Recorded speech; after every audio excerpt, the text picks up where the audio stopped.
Baik, Assalamualaikum warahmatullahi wabarakatuh. Selamat siang dan salam sejahtera untuk kita semuanya. Siang, Pak.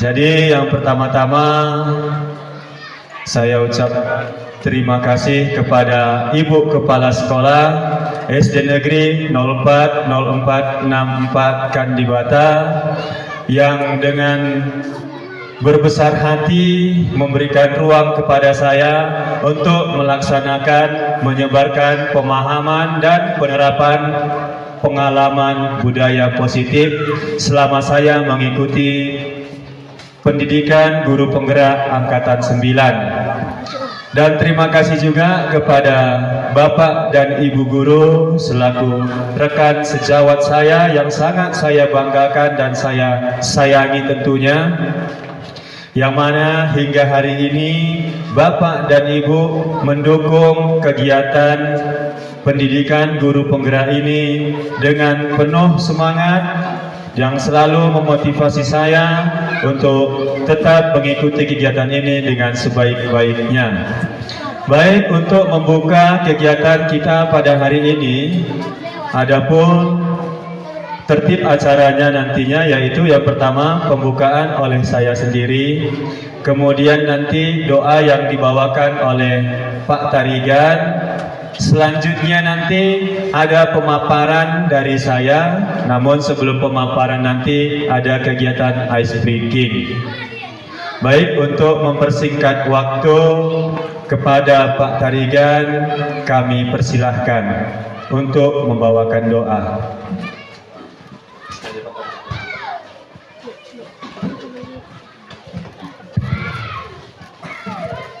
Untuk mengawali kegiatan kita pada siang hari ini, mari kita sama-sama bersatu dalam doa. Kita berdoa. Allah Bapa yang Maha Baik, Maha Pengasih, terima kasih Tuhan atas waktu yang Tuhan berikan kepada kami. Kami dapat berkumpul anak-anak-Mu ya Bapa di tempat ini, di ruangan ini, yaitu dalam rangka pemahaman dan penerapan budaya positif yang disampaikan rekan kami Dedi Iskandar, Sarjana Pendidikan. Tuhan memberikan kekuatan kepada Bapak ini. Tuhan memberikan semangat.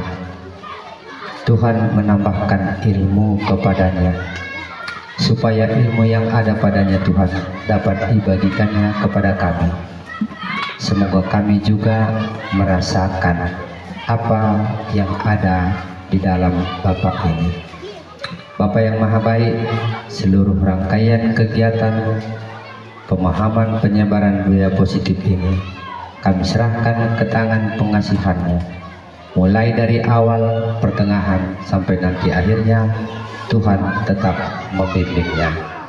Inilah doa dan permohonan kami ya Bapa, kami sampaikan kepadamu dengan perantaraan Kristus Tuhan kami. Amin. Baik, terima kasih Pak Tarigan atas doa yang dibawakan. Semoga doa yang disampaikan oleh Pak Tarigan dikabulkan, mendapatkan berkah dalam kegiatan kita pada siang hari ini. Baik, untuk pemaparan materi akan kita lanjutkan. Oke, kepada Pak JK kami persilahkan untuk menjadi operator. Baik, sebelum kita masuk kepada pemaparan materi, di sini akan ada pertanyaan pemantik. Oke, nah pertanyaan pemantik ini, apakah Anda setuju dengan pernyataan ini? Ini nanti bisa dijawab sama Bapak dan Ibu. Kita sudah sediakan juga satu mikrofon di sebelah sana. Ibu Jora, sudah ada mikrofon disediakan ya Bu. Nanti dimohon tanggapan dari Ibu. Hukuman dapat mendisiplinkan anak. Nah, kira-kira bagaimana pendapat Bapak dan Ibu tentang hukuman dapat mendisiplinkan anak? Apakah Bapak dan Ibu setuju dengan pendapat tersebut? Oke, ya silakan Bu, ada mic-nya Bu. Iya, iya, oke, terima kasih. Oke, ya silakan Bu. Iya Bu, iya. Mana itu Pak? Nomor 1 Bu, hukuman dapat mendisiplinkan anak. Baik Pak, terima kasih. Kalau menurut saya, lihat hukumannya Pak. Hukuman dapat mendisiplinkan anak.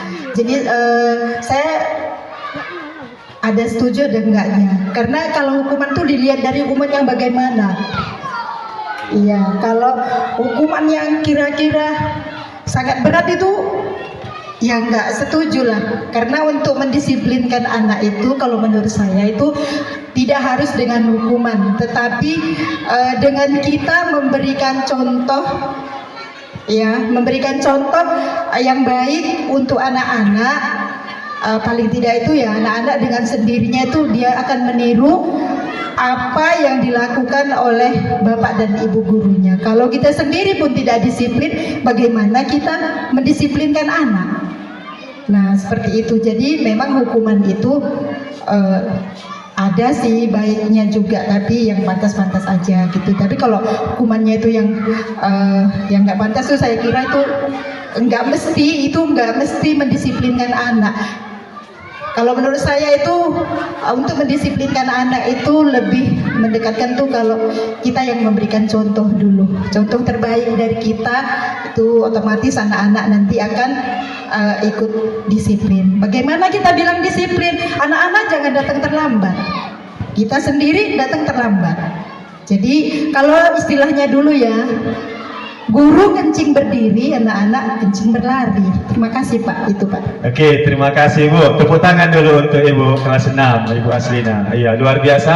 Mungkin ada tanggapan lagi dari Bapak dan Ibu. Pak Tarigan, terkait nomor 1 ini memang cocok untuk guru-guru yang memang sudah berpengalaman Pak. Kita lanjut Pak. Oke, sekarang nomor 2. Pemberian hukuman dengan hal positif seperti membaca atau membersihkan halaman sekolah dapat meningkatkan disiplin anak. Ini sering kita lakukan. Terkadang membersihkan kamar mandi, terkadang mengutip sampah, dan terkadang ada hal-hal yang lain lagi. Setujukah Bapak dan Ibu dengan pernyataan nomor 2? Oke, silakan Ibu. Iya. Oke, Sandro, arahkan kamera ke Ibu Sembiring sedikit. Ya, oke. Ya, terima kasih Pak. Di sini poin yang kedua, pemberian hukuman dengan hal positif seperti membaca atau membersihkan halaman sekolah dapat meningkatkan disiplin anak. Di sini saya Pak sebagai wali kelas 1 sangat setuju Pak, karena dimana apabila misalnya ada anak yang telat datang ke sekolah, ini kita berikan hukuman, dengan sendirinya anak itu besoknya tidak telat lagi datang ke sekolah Pak. Karena ini juga dapat meningkatkan disiplin anak Pak. Karena kalau kita kasih hukuman Pak, besoknya dia udah ingat, oh kalau telat saya akan disuruh membersihkan halaman sekolah. Jadi besoknya dia udah cepat datang Pak. Begitulah pendapat dari saya Pak. Terima kasih. Oke, terima kasih Ibu Sembiring. Tepuk tangan. Ya, itu berdasarkan hal yang nyata kita temukan kan Bu, setiap harinya kan Bu. Iya. Bagaimana dengan Pak JK? Mungkin ada sama. Oke, ada lagi pendapat dari Bapak dan Ibu? Aman. Oke, kita lanjut nomor 3. Memberi penghargaan dapat meningkatkan motivasi belajar anak. Memberi penghargaan. Nah, setujukah Bapak dan Ibu dengan pendapat nomor 3? Oke, setuju? Oke, silakan. Apa alasannya setuju? ayo kepada Ibu Kepala Sekolah. Terima kasih Pak. Jadi sesuai dengan pertanyaan pemantik yang ketiga, memberi penghargaan dapat meningkatkan motivasi belajar anak. Saya sangat setuju ini Pak. Mengapa saya katakan ini saya sangat setuju? Karena memberi penghargaan ini bukan tergantung kepada murah mahalnya, besar kecilnya hadiah itu. Bisa saja kita memberikan penghargaan itu dengan tepuk tangan, boleh, tanda jempol, boleh. Nah, jadi selain itu, kalau anak-anak ini diberikan penghargaan, meningkatkan motivasi belajarnya, karena bukan hanya untuk dia saja.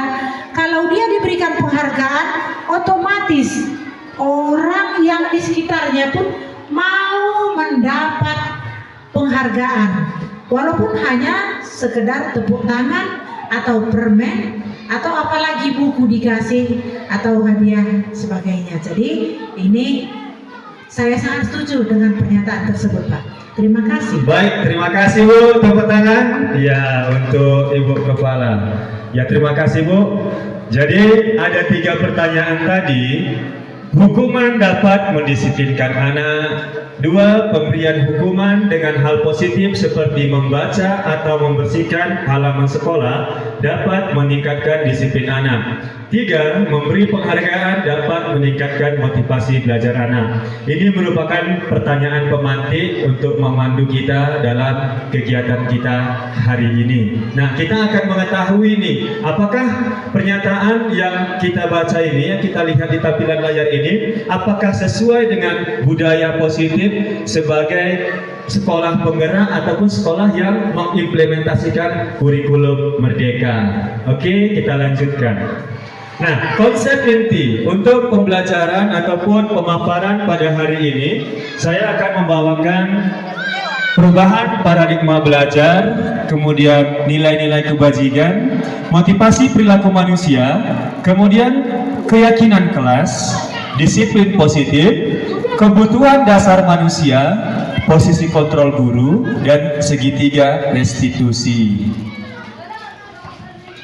Kita masuk kepada perubahan paradigma. Nah, di sini saya akan meminta salah satu Bapak atau Ibu menjadi A dan satu lagi nanti menjadi B. Di sini sudah saya sediakan sebuah kertas yang akan ditulis dengan apa yang menurut Bapak atau Ibu itu yang paling berharga dalam hidup Bapak dan Ibu.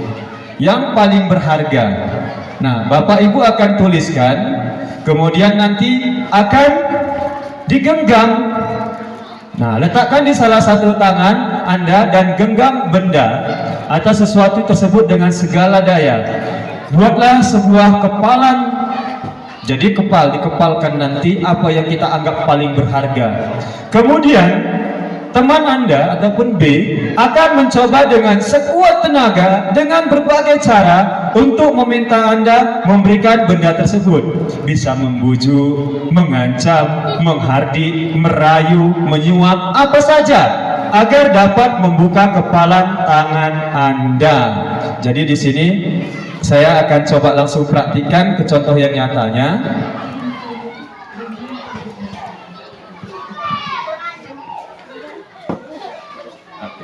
Oke.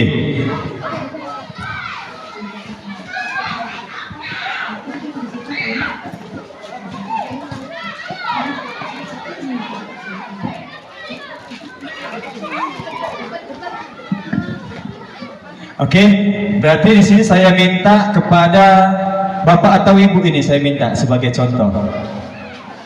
Bapak, oke Pak, oke, berarti Ibu. Coba Ibu tuliskan apa benda yang paling berharga dalam hidup Ibu ini kira-kira. HP, Pak. Ayo, silakan. Apa kira-kira Bu? Biar saya tuliskan nggak apa-apa.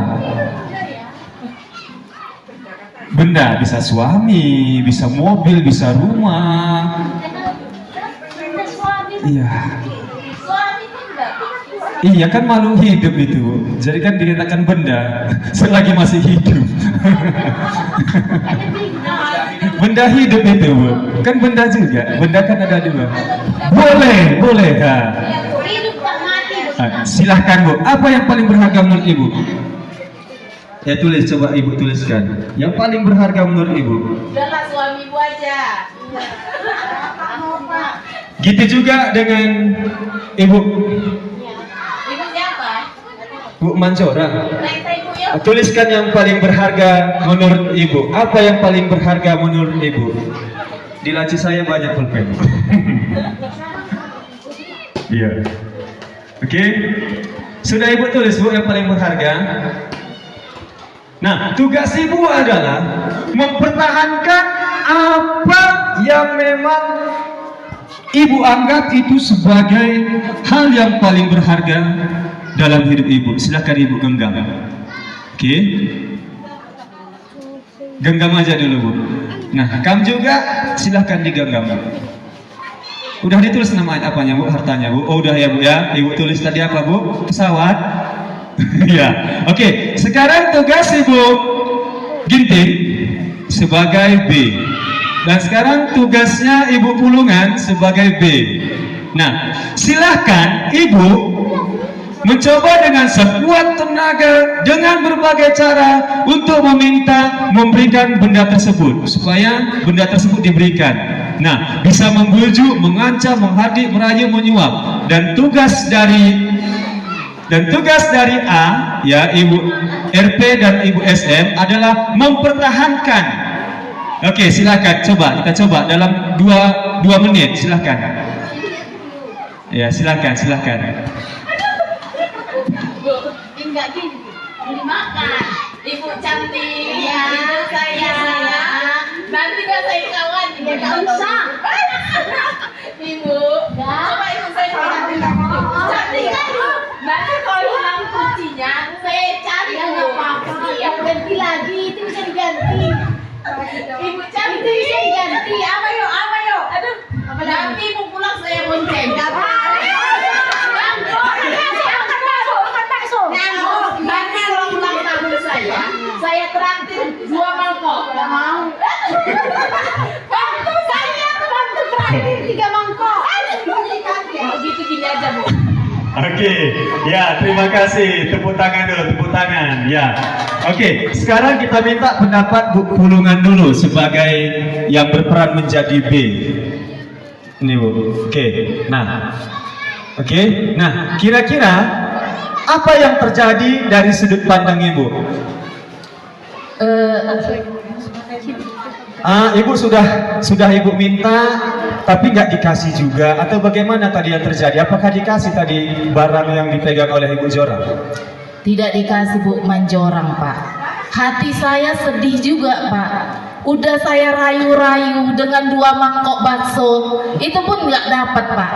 Sudah saya bujuk dengan supaya dibonceng naik kereta, tak dapat juga. Hati saya hancur. Oke. Iya. Terima kasih Bu Pulungan. Oke, sekarang kita minta tepuk tangan untuk Bu Pulungan. Sekarang kita tanya pendapat dari Ibu Jora. Mengapa nggak Ibu kasih yang diminta sama Ibu Pulungan?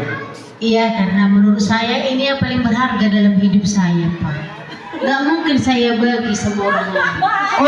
Oke, luar biasa sekali. Iya. Oke, coba sekarang. Nanti yang ditulis Ibu ini suaminya. Iya, sekarang coba. Apa perasaan Ibu pada saat tadi Ibu sudah melakukan berbagai cara, tapi dikasih nggak tadi Bu sama Bu RP kira-kira? Bagaimana perasaan Ibu?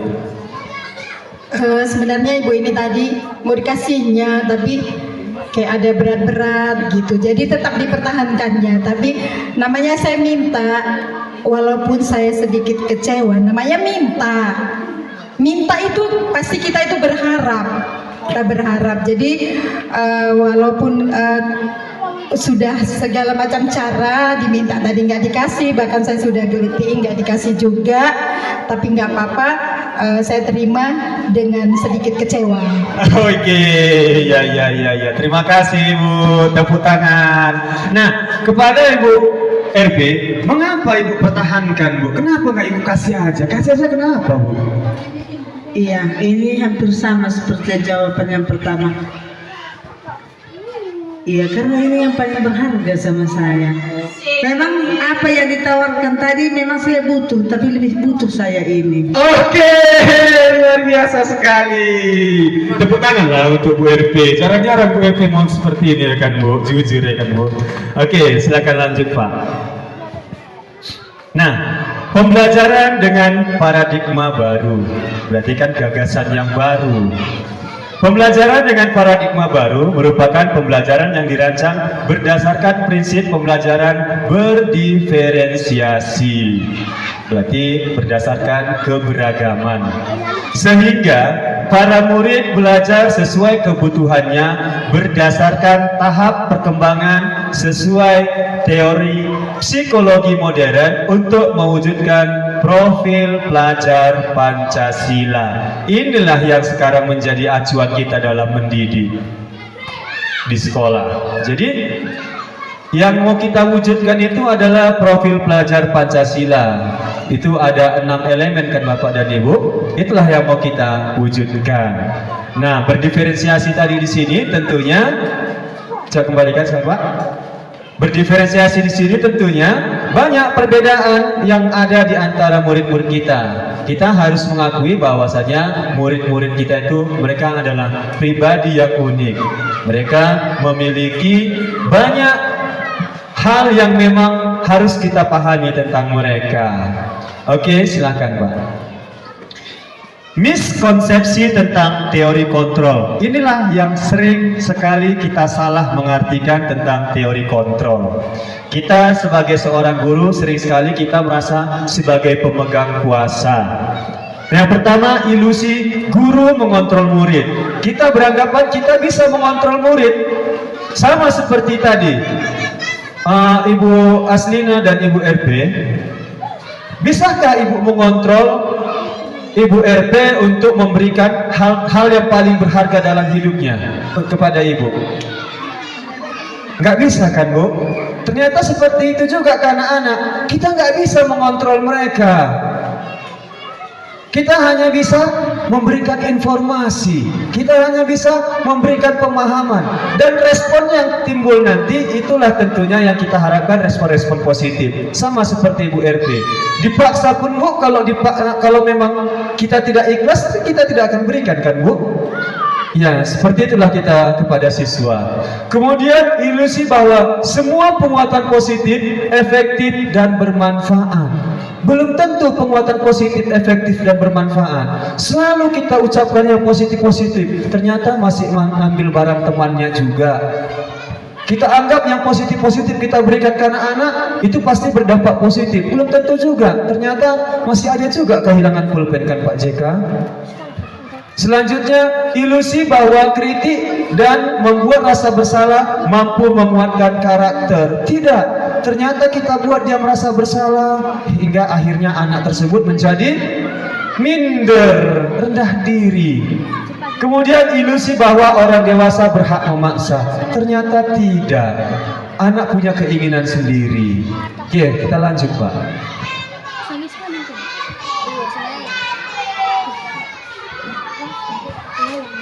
Mengubah paradigma stimulus respon ke pendekatan teori kontrol. Nah, di sini ada 2 bagan kita lihat. Masing-masing isi tabel ini stimulus respon dan teori kontrol. Realitas kebutuhan kita sama. Pada teori kontrol, realitas ataupun kebutuhan itu berbeda. Kita nggak sama kebutuhan kita. Semua orang melihat hal yang sama. Pada teori kontrol, setiap orang memiliki gambaran yang berbeda. Kita mencoba mengubah orang agar berpandangan sama dengan kita. Kalau di teori kontrol, kita berusaha memahami pandangan orang lain tentang dunia. Kemudian perilaku buruk dilihat sebagai suatu kesalahan. Kalau di teori kontrol, semua perilaku memiliki tujuan. Orang lain bisa mengontrol saya. Itu di stimulus respon. Tapi kalau di teori kontrol, hanya Anda yang bisa mengontrol diri Anda. Saya bisa mengontrol orang lain, Anda tidak bisa mengontrol orang lain.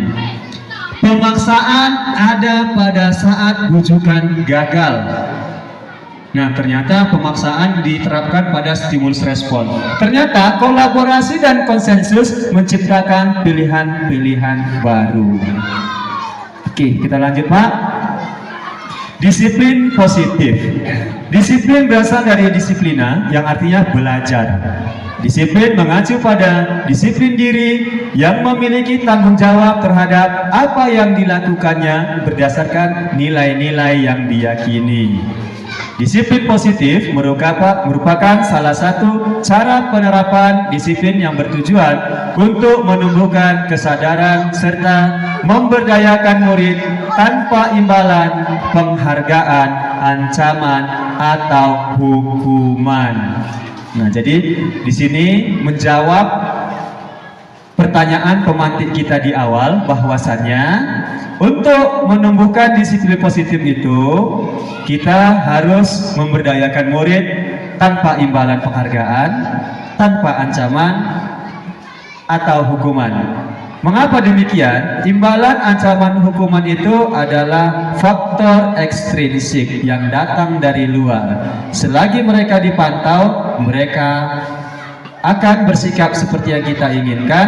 Namun setelah keluar dari area kontrol, mereka akan berlaku semena-mena. Maka yang kita harapkan pada disiplin positif adalah munculnya sebuah motivasi intrinsik dari dalam diri dia berdasarkan keyakinan yang kita sepakati. Sebagai pendidik, tujuan kita adalah menciptakan murid yang memiliki disiplin diri sehingga mereka berperilaku mengacu kepada nilai-nilai kebajikan universal dan memiliki motivasi intrinsik dalam perubahan perilaku ke arah yang lebih baik. Nilai-nilai kebajikan. Di sini ada nilai-nilai kebajikan yang disepakati bersama, lepas dari suku, bangsa, agama, bahasa maupun latar belakang.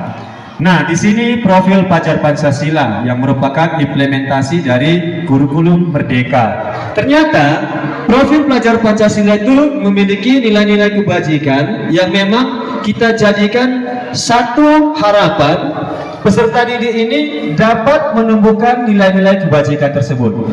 Yang pertama, beriman dan bertakwa kepada Tuhan Yang Maha Esa dan berakhlak mulia, berkebinekaan global, gotong royong, mandiri, kreatif, dan bernalar kritis. Ini sudah sering sekali kita lihat dan kita dengar dan sudah kita terapkan. Nah, IPO, Primary Years Program, juga mereka mempunyai nilai kebajikan yang menjadi standar mereka dalam membangun sebuah hubungan dalam suatu tempat.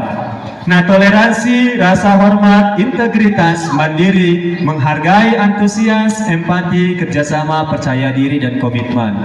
Kemudian ada juga namanya nilai-nilai kebajikan keterampilan hidup atau life skill. Dapat dipercaya, lurus hati, pendengar yang aktif, tidak merendahkan orang lain, dan memberikan yang terbaik dari diri. Oke? Kebutuhan dasar manusia. Manusia melakukan segala usaha terbaik untuk mendapatkan apa yang mereka inginkan. Tentunya sama seperti kita ya Bapak dan Ibu. Kita walaupun kita sama-sama mengajar di sini, tentu kita punya kebutuhan yang berbeda-beda. Saya laki-laki dan Ibu Jorang perempuan. Nah, saya sengaja nggak sebutkan Ibu Pul, nanti cemburu nanti. Oh iya, maaf. Iya, saya nggak sebutkan nama Ibu Pulungan karena nanti Ibu sendiri juga minta disebutkan namanya kan, Bu? Ya. Jadi saya punya kebutuhan yang berbeda dengan kebutuhannya Ibu Jora. Begitu juga dengan anak-anak. Nah, bayangkan dalam satu kelas siswa kita 38, siswa kita 30 sekian. Mereka kan punya kebutuhan yang beda-beda, dan itulah yang harus kita memang benar pahami akan kebutuhan mereka. Oke, kita lanjutkan dulu Pak. 5 kebutuhan dasar manusia. Manusia tidak akan lepas dari ini Bapak Ibu. Coba sama-sama kita perhatikan. Yang pertama, bertahan hidup. Manusia pasti butuh bertahan hidup. Apa itu aspek-aspek bertahan hidup? Mulai dari makanan, pakaian, tempat tinggal, keamanan, kesehatan, mobil, pesawat. Mungkin itu mungkin yang menunjang juga ya Pak ya. Itu dibutuhkan. Kemudian kasih sayang dan rasa diterima. Banyak orang-orang sekarang BTT. Ya, butuh tatih tayang. Nah, dipedulikan, berbagi, kerjasama, menjadi bagian dalam kelompok. Nah, itu merupakan hal yang sangat dibutuhkan oleh manusia. Kemudian penguasaan, harga diri, keinginan untuk dianggap, memimpin, berprestasi, diakui, didengar.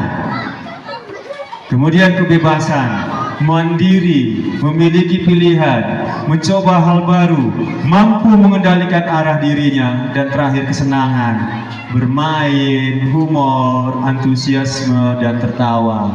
Kalau yang nomor 5 ini sering kita lakukan kan Bapak Ibu. Mungkin ini memang butuh. Tadi disampaikan juga sama Ibu Kepala Sekolah, kalau pagi-pagi kita sudah tertawa seperti ini, mudah-mudahan sampai siang nanti bagus pembawaan kita, bagus suasana hati kita. Nah, kira-kira Pak JK, dari 5 kebutuhan dasar ini, mana yang saat ini prioritas dalam diri Bapak? Ya, nomor 1, cocok? Iya, nomor 1 dan nomor 2. Nomor 1 sudah disiapkan. Nomor 2 nanti malam calling Ibu Pulungan. Iya. Iya. Oh. Ya, just kidding, just for life. Ya, seperti itu dia Pak. Jadi kalau untuk nomor 1 udah aman ya Bapak dan Ibu. Kalau untuk kasih sayang, carilah kasih sayangnya sesuai tempatnya masing-masing. Iya. Kira-kira yang nomor 5 apa nomor 4 nggak ada yang ini, yang nggak ada yang lagi butuh itu, kebutuhan itu dipenuhi. Yang nomor 4, mandiri, mencoba hal baru, mampu mengendalikan arah dirinya, kebebasan. Kira-kira ada yang pengen bebas dari sini Bapak Ibu? Ada? Boleh kamar mandi dulu dibebaskan dulu.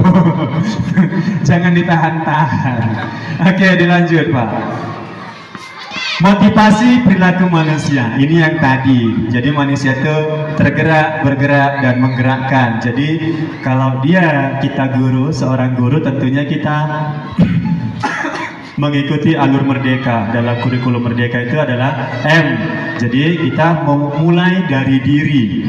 Setelah merdeka, mulai dari diri. Kemudian eksplorasi konsep. Kemudian kita dari eksplorasi konsep itu yang akan kita ambil kesimpulannya. Nah, motivasi intrinsik ini sebenarnya motivasi yang memang datangnya dari dalam diri untuk menghindari ketidaknyamanan atau hukuman, atau untuk mendapat imbalan penghargaan dari orang lain. Ini motivasi intrinsik. Nah, motivasi ekstrinsik untuk menjadi orang yang mereka inginkan dan menghargai diri sendiri dengan nilai yang mereka percaya. Oke, lanjut. Nah, hukuman, konsekuensi, dan segitiga restitusi. Inilah hukuman tadi, Bapak dan Ibu. Nah, tadi sebagian dari kita sepakat bahwasannya hukuman itu boleh dilakukan, tapi dengan batas wajar. Cuman kita lihat pada konteks kurikulum merdeka, apa itu hukuman. Hukuman merupakan salah satu tindakan yang tidak terencana.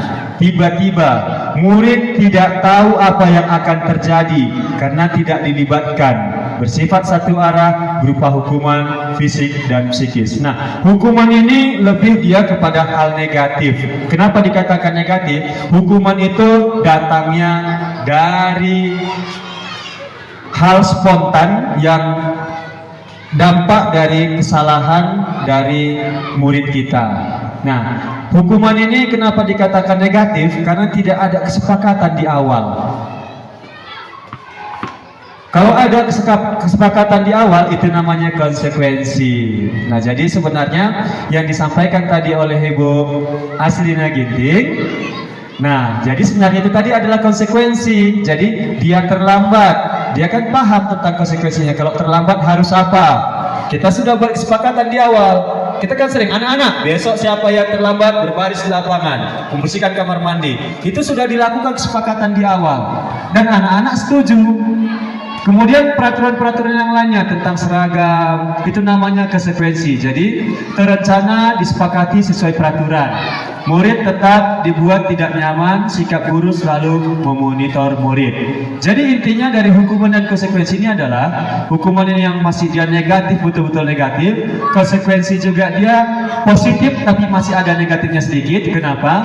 Konsekuensi ini dia tetap ada rasa tidak nyamannya akibat perlakuan dari konsekuensi. Walaupun itu sebenarnya kesalahan mereka, masih menimbulkan rasa tidak nyaman.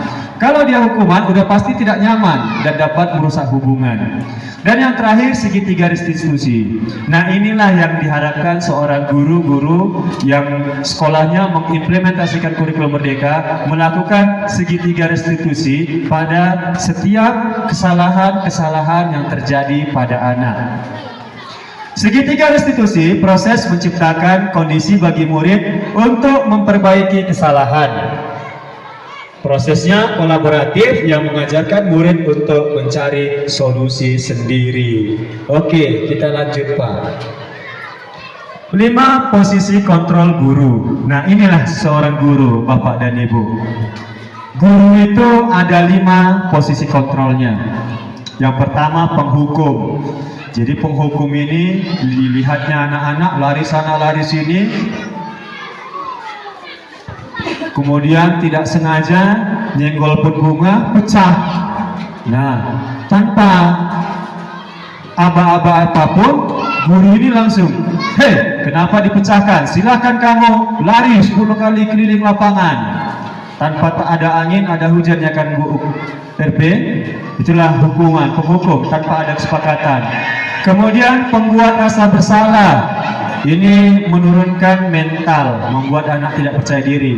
Kemudian sebagai teman, kemudian sebagai pemantau, dan terakhir sebagai manajer. Harapan dari posisi kontrol guru pada sekolah yang mengimplementasikan kurikulum Merdeka adalah manajer.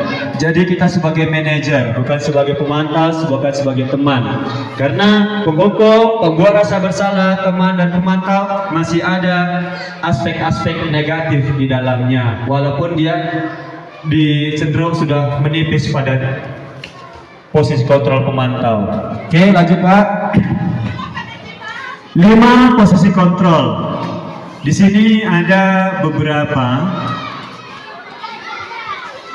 yang kita lihat, yaitu penghukum, pembuat orang merasa bersalah, teman, pemantau, dan manajer.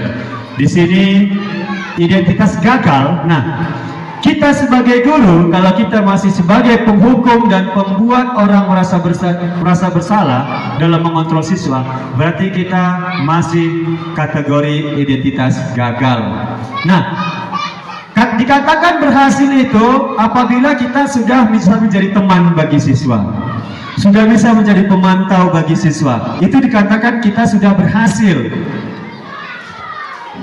Nah, yang lebih berhasil lagi ternyata kita adalah di posisi manajer.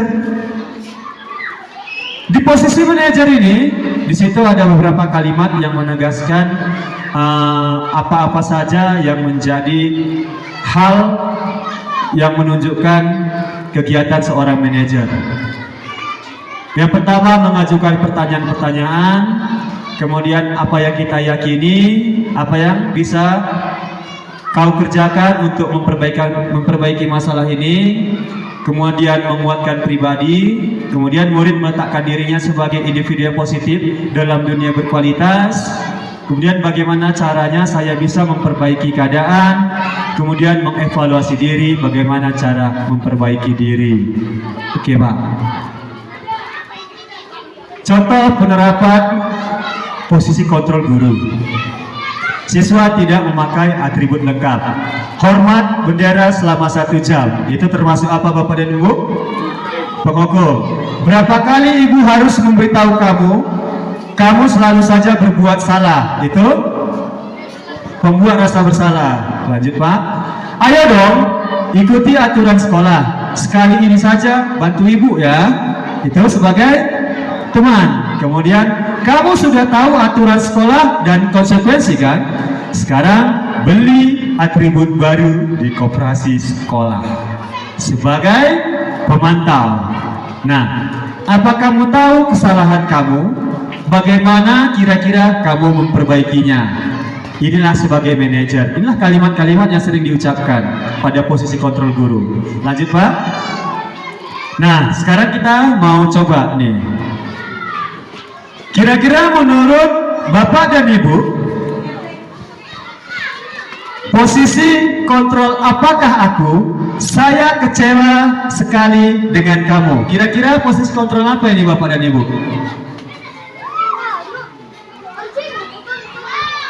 Kira-kira masuk posisi kontrol apa ini? Oke.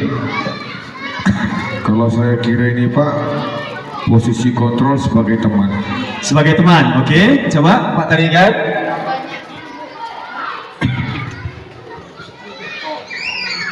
Posisi kontrol tadi kita menyepakati bahwasannya posisi kontrol itu ada 5, sebagai penghukum, kemudian pembuat rasa bersalah, kemudian sebagai teman, kemudian sebagai pemantau, dan yang kelima sebagai manajer. Itu dah kita Pak. Jadi kalimat yang tadi, oke. Nah, kira-kira dari kalimat saya kecewa sekali dengan kamu, ini masuk ke, oke, coba silakan Ibu Jora. Ini masuk ke posisi kontrol yang mana Bu? Kira-kira Bu?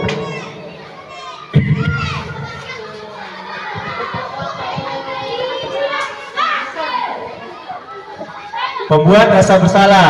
Oke, coba ayo kita lanjut Pak. Back. Oke, siapa yang benar? Iya, tepuk tangan Ibu untuk Bu Jorang. Oke. Iya. Nanti saya kasih tambahan sayurnya satu lagi. Oke. Yuk. Sekarang ayo lakukan demi Ibu. Ini masuk yang mana? Penghukum, pembuat rasa bersalah, teman, pemantau, atau manajer? Teman. Oke, dari Bu Jorang. Teman. Oke, coba. Ayo Pak, kita lihat. Oke, tepuk tangan lagi. Iya benar sekali, sebagai teman. Oke, kita masuk kepada keyakinan kelas. Waktu kita 15 menit lagi Bapak dan Ibu. Lanjut. Mengapa tidak peraturan saja? Mengapa harus keyakinan kelas?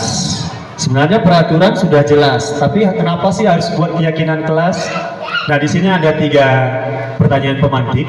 Mengapa kita memiliki peraturan harus menggunakan helm bila mengendarai kendaraan roda 2? Coba kira-kira yang bisa jawab nomor 1 ini siapa nih kira-kira? Oke, silakan Bu kasih mic ya. Oke, kira-kira. Ya, terima kasih Pak. Di sini poin pertama, mengapa kita memiliki peraturan harus menggunakan helm bila mengendarai kendaraan roda 2? Apabila kita mengendarai roda 2, kalau kita tidak menggunakan helm, boleh saja terjadi kecelakaan apabila kita tidak menggunakan helm. Jadi sebaiknya kita menggunakan helm Pak, supaya tidak ada terjadi cedera atau tabrakan gitu Pak. Oke, terima kasih Ibu. Ya, mana tepuk tangannya Bapak dan Ibu? Iya. Oke, ada lagi yang mau menjawab nomor 1 Bu Jora? Bisa ya? Kita lanjut nomor 2 ya. Oke, mengapa kita memiliki peraturan 3M? Menggunakan masker, mencuci tangan, dan menjaga jarak 1,5 meter. Kenapa kita harus punya peraturan itu pada saat corona kemarin ini Bapak dan Ibu? Oke Pak, biar nggak ngantuk. Kira-kira Pak.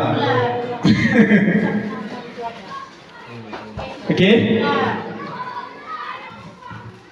Ya, kemungkinan Pak, kalau menurut saya, mengapa kita memiliki peraturan 3M, menggunakan masker, mencuci tangan, dan menjaga jarak 1,5 meter. Kemungkinan Pak, ini waktu kita corona, kalau kita tidak menjaga, terutama tidak menggunakan masker, kalau seandainya ada kawan atau teman kita yang lagi terjangkit corona kemarin, kita bisa juga terkena kembali ke tubuh kita. Kalau tidak mencuci tangan, kiranya kalau nanti kita tuh memegang atau apa yang orang pegang yang telah terkena corona, kita pegang lagi, kemungkinan kita memegang lagi ke tubuh kita atau ke hidung kita hirup, kita juga bisa terkena Pak. Jadi kepentingan yang kita harus memiliki peraturan 3M-nya ya untuk menjaga atau membuat agar kita terjauh dari penyakit yang kemarin paling berbahaya, yaitu COVID Corona Pak. Oke, terima kasih. Tepuk tangan dulu untuk Pak JK. Ya, tepuk tangan Bu. Mana tepuk tangannya ini? Oke. Senyum. Nah, pertanyaan nomor 3. Mengapa kita memiliki peraturan harus datang tepat waktu pada saat mengikuti pelatihan? Ini saya minta Bu Pulungan yang jawab ini. Apa itu Pak? Nomor 3. Oke, silakan poin nomor 3, Bu Pulungan. Jadi kan sering ikut pelatihan ini, jadi bisa jawab seperti ini.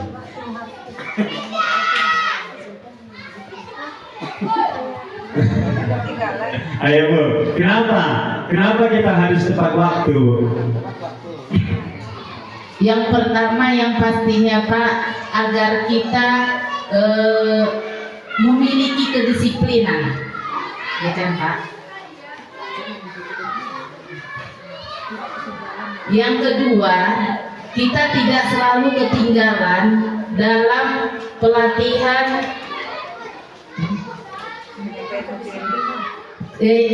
meningkatkan disiplin. Oke Pak, itu. Oke, terima kasih Bu. Saya ini kurang konsen ini Pak, hanya menyambung-nyambung aja tadi. Iya, ayo, nggak apa-apa Bu. Setelah ini kita ice breaking lagi Bu. Es breaking kita Pak. Oh, iya. Nanti kita beli esnya ya Bu. Oke, ya, mari kita lanjutkan lagi Pak.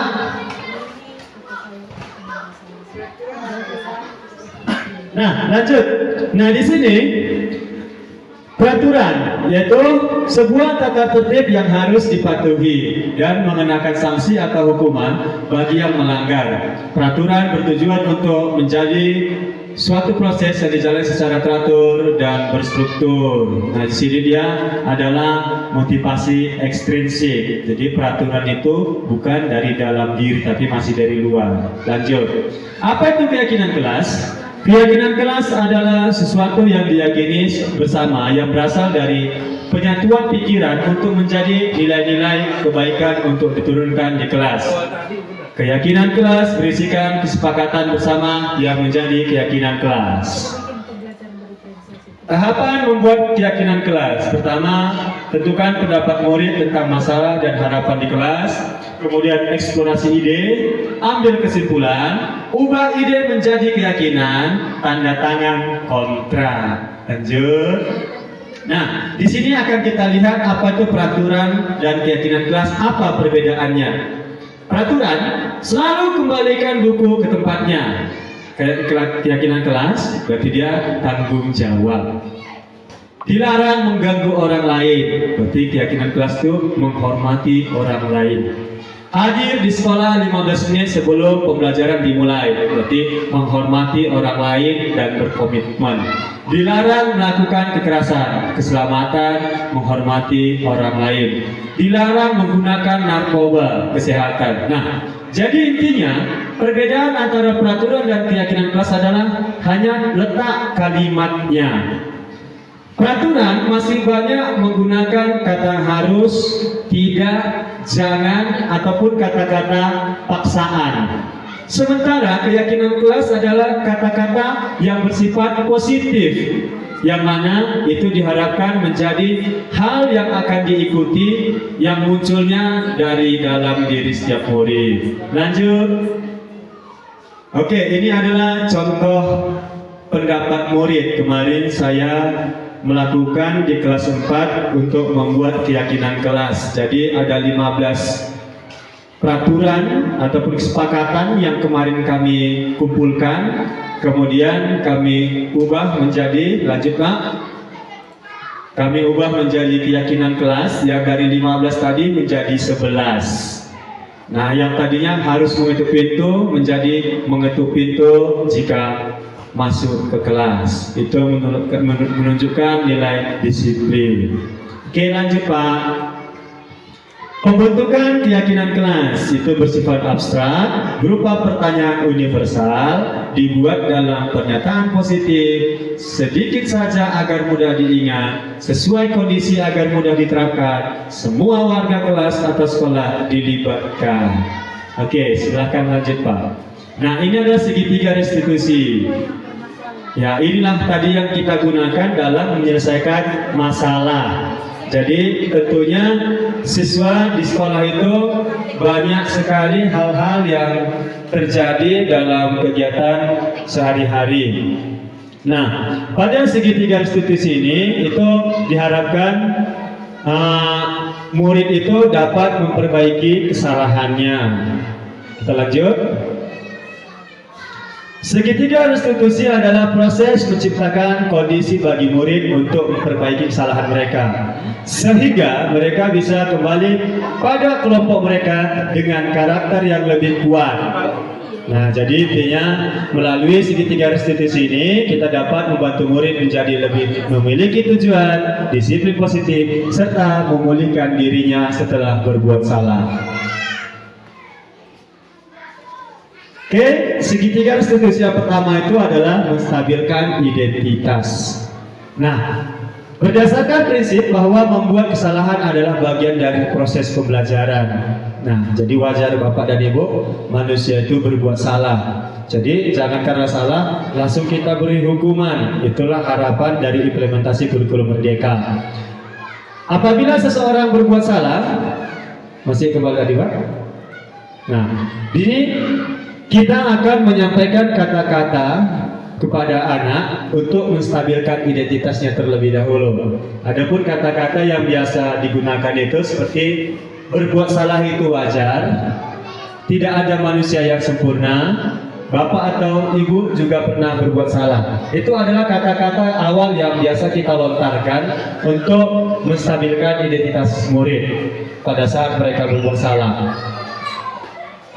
Lanjut, validasi tindakan yang salah. Nah, validasi tindakan yang salah itu berdasarkan prinsip bahwa setiap perilaku berusaha memenuhi kebutuhan tertentu. Nah, jadi anak-anak kita itu tentunya dia berbuat salah karena ada 5 kebutuhan dasar manusia tadi yang tidak terpenuhi dari diri dia. Nah, karena 5 kebutuhan dasar manusia tadi itu tidak terpenuhi, akibatnya itu tadi terjadilah perilaku yang salah. Nah, kata yang biasa dikeluarkan ataupun diucapkan pada validasi tindakan yang salah adalah kamu pasti punya alasan berbuat seperti itu. Padahal kamu bisa berbuat lebih dari ini kan? Kamu patut bangga karena melindungi yang kamu anggap berharga. Nah, jadi di sini bisa juga dengan pertanyaan lain, kamu meyakini bahwasanya kamu salah, itu juga bisa. Oke, kita lanjut. Yang terakhir dari segitiga restitusi adalah menstabilkan identitas. Nah, berdasarkan prinsip teori kontrol bahwa pada dasar kita termotivasi secara intrinsik. Jadi menstabilkan identitas ini, di sini harapan kita anak-anak itu meyakini bahwasannya keyakinan yang dia lakukan itu merupakan hal yang harus dia lakukan. Kebijakan-kebijakan atau nilai kebajikan itu yang memang dia pahami dari dalam diri dia sendiri, bukan orang lain, bukan karena faktor ekstrinsik. Nah, nilai-nilai apa yang kamu langgar, kamu ingin menjadi seperti apa, kemudian apa yang akan kamu lakukan selanjutnya, itu bagian dari menstabilkan identitas. Lanjut. Ya, mungkin tadi di bagian menstabilkan identitas tadi adalah menanyakan keyakinan. Jadi tadi mungkin salah tadi itu penyusunannya. bagian akhir tadi sebenarnya menstabilkan identitas itu yang pertama, kemudian validasi kebutuhan, yang terakhir menanyakan keyakinan. Jadi keyakinan bahwasannya apa yang dia lakukan itu adalah salah, kemudian hal apa yang dapat memperbaiki kesalahan yang dia perbuat. Nah, inilah disiplin positif yang teori kontrol, teori pilihan Dr. William Glasser yang akan diterapkan di sekolah. Jadi sekolah yang mengimplementasikan kurikulum Merdeka diharapkan dapat melaksanakan makna disiplin, teori motivasi, 5 posisi kontrol, 5 kebutuhan dasar manusia. Ini harapannya dapat diterapkan secara menyeluruh. Oke, lanjut Pak. Nah, budaya positif yang pertama, kegiatan literasi di sekolah. Kegiatan literasi ini merupakan salah satu budaya positif. Nah, di sini kita lihat Pak JK sedang membimbing 2 orang murid. Ya Pak ya, terlihat gambarnya secara jelas membimbing anak-anak melakukan kegiatan literasi yang mana mereka membacakan ataupun mereka menyampaikan kembali isi dari bacaan yang telah mereka baca. Kemudian kita lihat juga di situ juga ada Bu Pulungan, ada Bu RP dan ada Bu Jorang. Dan Pak Tarigan paling tegap di sini dan Ibu Kepala Sekolah pakai masker. Jadi lengkap kita semua di sini. Cuman yang saya tidak lihat memang Ibu Sembiring mungkin lagi di sini. Biasanya di sini Ibu Sembiring tepatnya. Saya mana, Pak? Nah, ini Ibu yang tegap paling tegap. Iya. Dia paling cantik. Oke. Ibu Kepala Mampu Manjorang deh. Nah, iya. Di sini juga ada budaya positif, yaitu kegiatan siraman rohani yang kita lakukan pada setiap hari Jumat. Yang Islam ke masjid, kemudian yang Nasrani di sekolah. Kebetulan di PPT-nya belum selesai saya masukkan, tapi kegiatannya sudah ada semua. Lanjut Pak. Oke, demikianlah Bapak dan Ibu pemaparan tentang pemahaman budaya positif di SD Negeri 040464 Kandibata. Oke, terima kasih Bapak dan Ibu atas kesediaannya mengikuti kegiatan pemaparan. Mungkin ada kegiatan sedikit refleksi ataupun umpan balik dari teman-teman rekan sejawat untuk menguatkan saya dalam rangka menerapkan budaya positif di sekolah ini. Begitu juga mungkin pada saat pemaparan saya tadi mungkin ada kata-kata yang kurang, mungkin bisa juga ditanggapi oleh Bapak dan Ibu. Oke, kepada Bapak dan Ibu saya beri kesempatan untuk melakukan refleksi dan boleh ke depan. Ya, Bu Jorang. Iya, Pak JK. Yang belum. Oh, yang belum ya, Pak. Yang belum kata. Ya, terima kasih Bu. Ya, kegiatan refleksi kegiatan kita hari ini Bu. Kira-kira apa pemahaman baru yang Ibu dapatkan? Apa hal yang menarik menurut Ibu? Baik, terima kasih Pak. Hal baru yang saya dapatkan hari ini yaitu tentang bagaimana kita cara menghukum siswa dengan baik, kan gitu Pak ya, dengan positif, dengan tidak dengan memukul, dengan mengkontrol emosi kita, gitu ya Bu Jorang. Iya. Kemudian paparan ini sangat-sangat membantu kami, nanti kami imbaskan ke dalam kelas kami. Mudah-mudahan sangat bermanfaat bagi kami. Mudah-mudahan Bu, sangat. Ya, sangat berguna bagi kami. Gitu ya Bu ya, Ibu-ibu. Oke, terima kasih Pak. Terima kasih Bu. Iya, tepuk tangan dulu untuk Ibu Pulungan. Mungkin ada tambahan dari Bu Jorang ya Bu untuk refleksi kita Bu. Ibu silakan Bu, tempat dan waktu dipersilakan untuk refleksi 3 menit saja sebelum kita tutup kegiatan kita. Setengah menit tadi biar makan kita. Oke.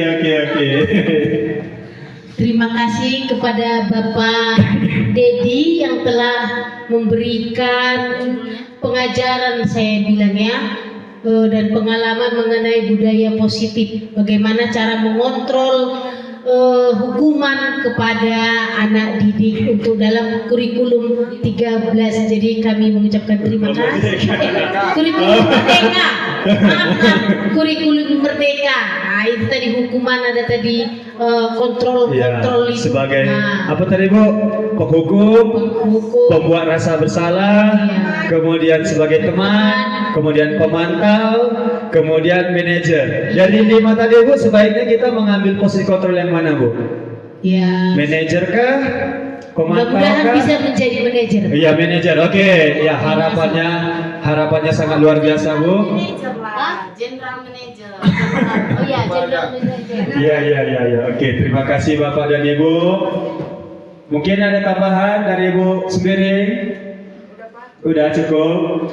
Oke, jadi untuk kegiatan hari ini Bapak dan Ibu, saya ucapkan terima kasih sebanyak-banyaknya atas segala partisipasi dan dukungan dari Bapak dan Ibu. Mudah-mudahan hasil pemaparan ini membawa berkah ataupun membawa manfaat positif bagi kita, terutama untuk perkembangan sekolah SD Negeri 04 Kandi Batam. Jadi ada pepatah mengatakan kalau ada jarum yang patah jangan simpan di dalam peti. Kalau ada kata-kata yang salah jangan simpan di dalam hati. Oke. Kalau ada sumur di ladang boleh kita menumpang mandi. Kalau ada umur yang panjang boleh kita cuci kaki. Oh iya, boleh kita bertemu lagi. Iya. Riran-riran gumpari meruah-ruah. Siram kita gundari, gelas siram menjuah-juah. Ya, oke. Terima kasih Bapak dan Ibu.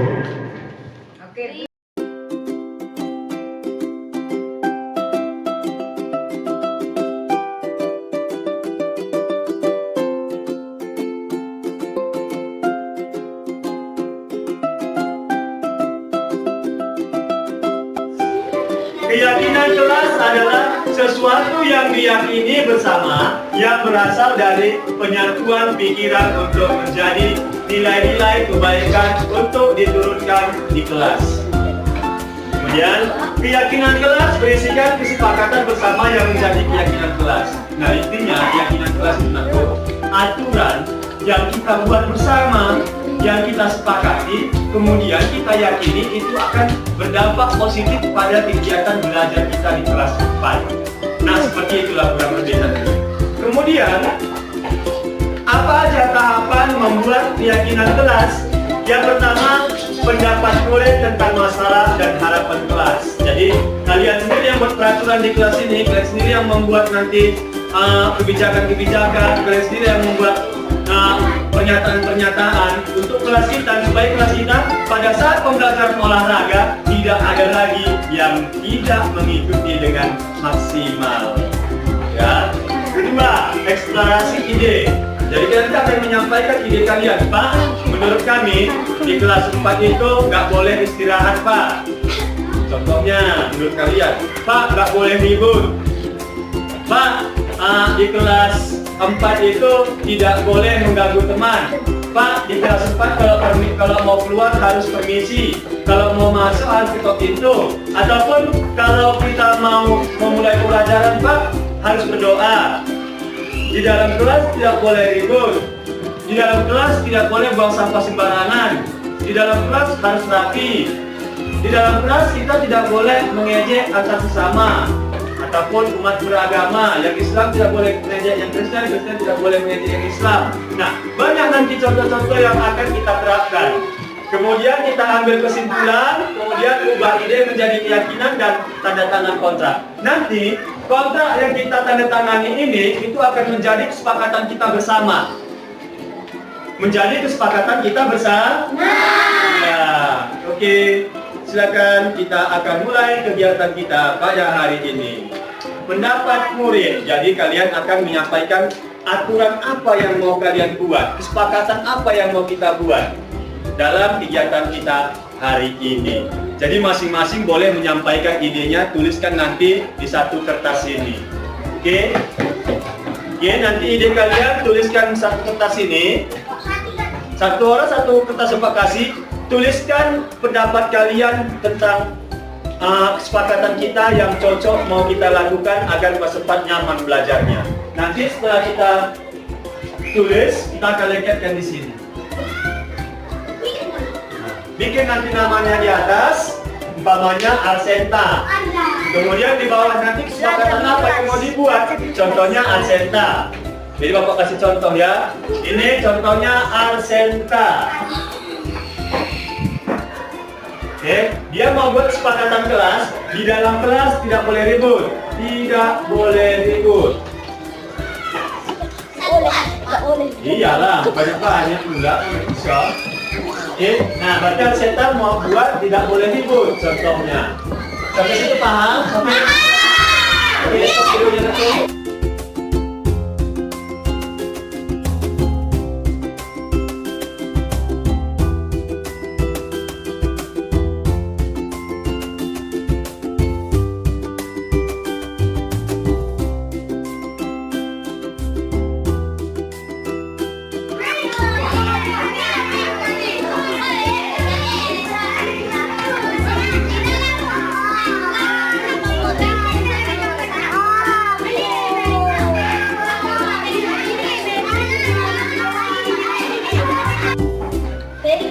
Oke, Felicia, tidak boleh ribut. Oke, satu ya. Kemudian Kanis, di dalam kelas tidak bisa mengambil barang teman-teman, berarti mencuri. Oke. Kemudian tidak boleh mengotori kelas 4, itu dari Pija. Tidak boleh mengotori kelas 4. Kemudian Diego, sama, jangan membuang sampah sembarangan, sama, Diego. Oke, kemudian Walden, tidak boleh berantem di kelas, jangan melawan guru. Ya, oke, mantap.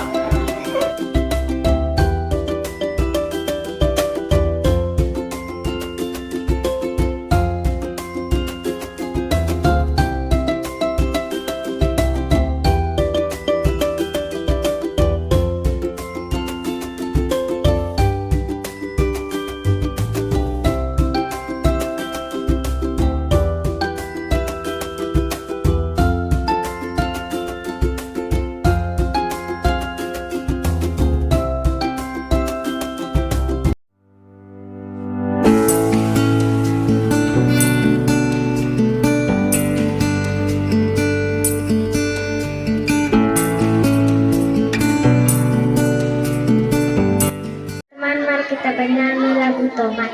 Kalau butuh bantuan 1, 2, 3 ya. Kalau butuh bantuan